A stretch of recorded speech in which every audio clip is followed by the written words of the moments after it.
Yang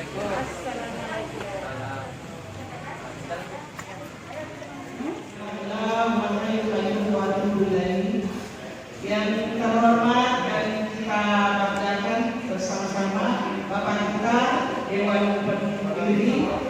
Beliau saat ini selaku anggota DPR RI fraksi PKB. Terima itu orang bodoh.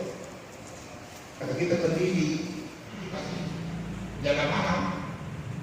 Jadi kalau kita sih itu uang kopi wajar.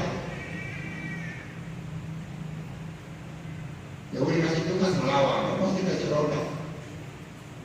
Sampai hari ini nggak boleh keras. Satu dunia putih tetap dia perjuangkan bapaknya menjajah Palestina. Kita sekarang membantu satu.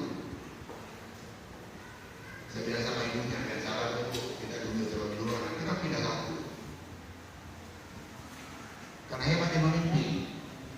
Dulu 55 miliar untungnya 1 tahun. Ini baru 6 bulan sudah 40 miliar untung. Berarti hebat. Orang belajar dana sudah hebat.